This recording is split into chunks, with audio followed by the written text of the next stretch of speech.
after that, everybody's going to have themselves a, little composition or something like that. They can throw any notes in that they want. I have 2 independent witnesses that are not associated with the Mini Bike Coalition. Yeah.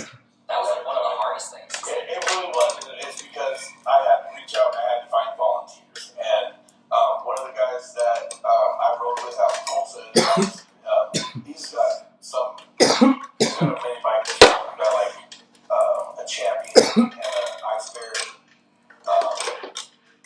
Little ruckus knockoff bikes, and he had a big motorcycle. And so he was just like, man, I'd be willing to do it. It would give me a reason to ride my bike. That's awesome. And so he's coming as a witness, and his wife is actually going to try to film vehicle, and my wife is coming.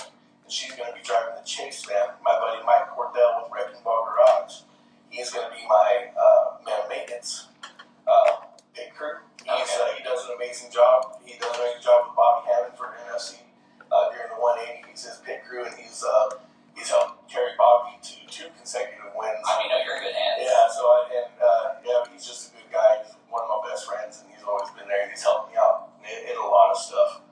Him and Bobby both.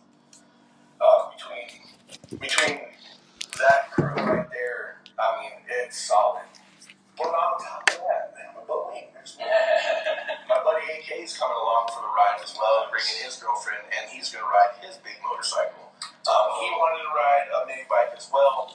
It was so much for us to get just this one to the point where I'm like, yes, we can do this. We started building some other not legal mini bikes that's going to hold the group up. You got to worry about the other bike breaking down, and there's just too many factors. And I was like, if we just focus all of the energy on this one mini bike, and we can make this happen. And it does. It's going to take a small village for us to do this. Really, I am like super proud of you, man, and I'm also like I'm impressed. Like you have my undying esteem right now because this is you set yourself a goal and you're going for it, and it's one of those things that like I heard the gentleman downstairs and he was like, "Oh, why are you doing this? Like, you can't do it," and you're like, but I always think about it. It made me think of the Teddy Roosevelt quote where he was like, the person you shouldn't stop the person from attempting something great.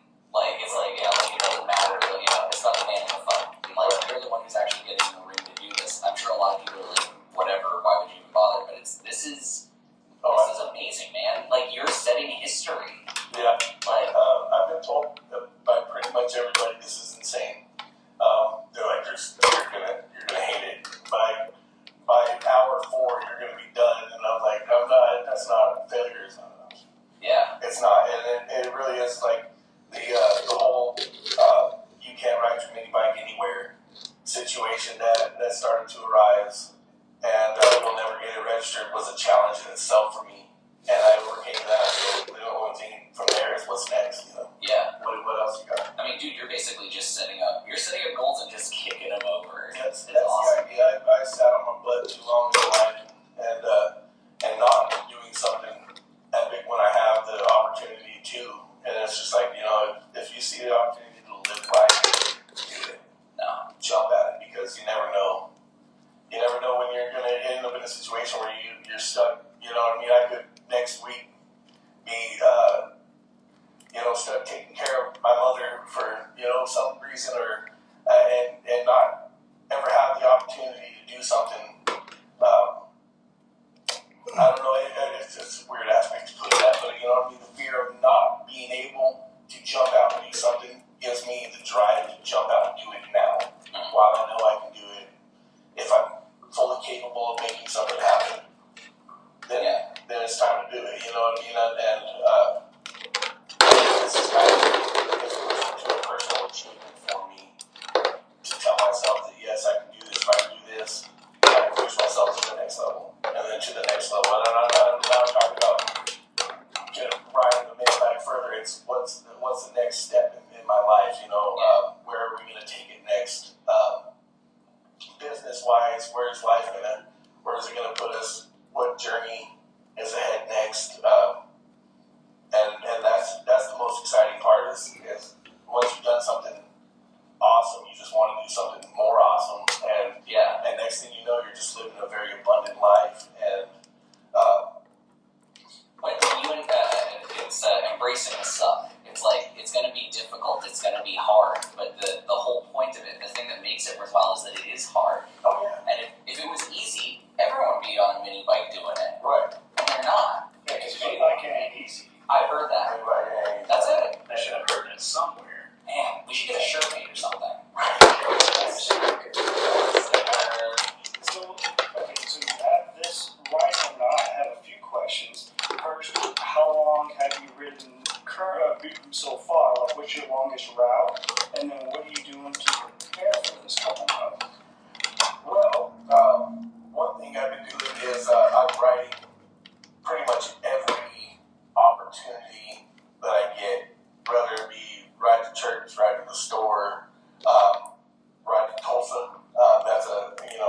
some mile ride there.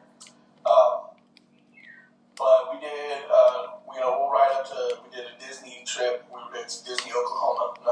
So calm down now. Disney, Oklahoma, it was about an 88-mile round trip. We ran up there and hung out in the creek out there. And then we did one, it was a little over 130 miles up to Tulsa, around Broken Arrow, the Tulsa area. And back into Shotta, that was a 130-mile ride. I did 68 miles later, just kind of looking around, hanging out with guys. So I'm trying to get on the bike and stay on the bike as much as I can. Although I only did 60 miles, cruised around Tulsa the other day, hanging out with some friends, so I was pretty much on the bike, playing around town for the better part of 10 hours. Yeah, and that was to keep myself moving and just, just making sure that I can keep myself awake. And so that's really the biggest thing. I get in the car and get cheap whenever I'm riding, and it's 2 hours into So Harley just brought in a magazine that was talking about the world's longest mini bike ride. And did you say that the dude was singing the whole entire way? Not the entire way, but they said that they were going through the Badlands, and they said that they were getting so bored because there was just nothing to look at. It was just flat, it was driving. And so eventually they were just like, they started singing, and they were just like singing as loud as they could. They also, this is back in the days when they said that they were having conversations with people on the road. So I guess motorists were driving past them, and they would talk to them. Yeah, it was the 70s. It was, June of 1970. Yeah. But it sounded interesting the way they did it. It's a different animal than what you're trying to attempt. Well, he did it on a much, A little Indian, a very much smaller thing. But with it, actually, they had to get a specialized seat for it, though. They actually did a specialized seat with a back and stuff so that it would be more comfortable. Yeah. So actually, did you do anything to the bike, or are you doing anything to the bike to make it more comfortable for this extended ride? So, it's full suspension. One of the things I do want to do, and I'm going to go see my buddy Bobby, because we're going to try to make a 60 bar for it. Just something for me to be able to lean on. Perfect.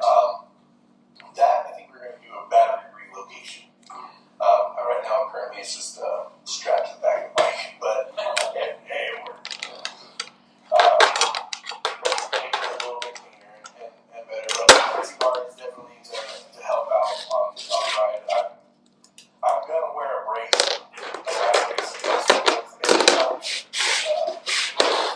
In my mind, keep my arm. Yeah. And doing something like this, it's definitely going to be a lot. You go on the back spring. Yeah. Things sort of hold your shoulders back. I'm looking like I'm trying to push my chest out. So tell me, out of these three, what's the first to go? Your forearm, your back, or your booty? I don't know. The booty, it starts to go, but that lower back can really mess with you. So, one thing I have been doing is I've been going to a chiropractor and getting regular alignments and preparation for this. And he knows what I'm doing, so he's like, this is terrible. This is a terrible idea for your back. In the words of the great Ice Cube, you can do it. Put your back into it. Right, and I'm going to throw it out. I might come back and hit short crescents. But hopefully not. I'm going to hit an inversion table. So are there such things as, with touring bikes that can lock in that throttle? I got a cruise control set up. Nice. Okay. Yes, that is definitely a feature that is going to help me out, because everybody knows the vibrations can get to you after some time, and we like to shake them off. And so, shaking it off, I got a little throttle on it. There it is. Sorry, right? No, Tay. So it's just a basic throttle lock, and you set your throttle where you want it, and you can lock it into place and let it ride, and play some video game on your phone. Like a responsible driver. Right. So then for your booty, you would just stand up on your pegs for a little bit? So that's one thing I'll do is I'll jump up and I'll just throw a leg up on the seat and ride like that.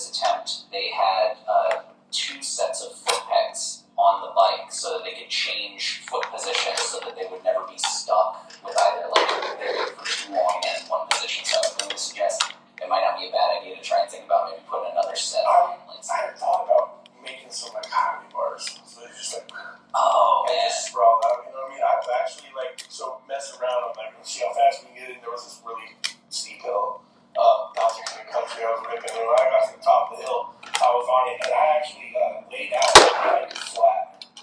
Toes sticking straight up back. It was awesome.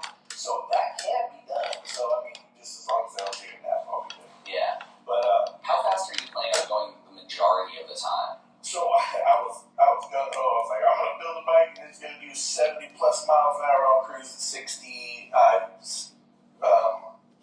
sat down and talked with myself and made more realistic goals and said that I can comfortably cruise at 50 miles an hour. Nice. Some of the back highways that I'll be riding, that's they have 65 mile an hour speed limits. I believe I'll be able to get it up there.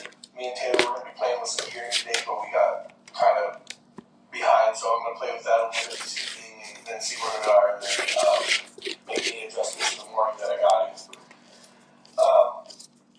I'm hoping that I'll be able to maintain between 50 and 55 miles an hour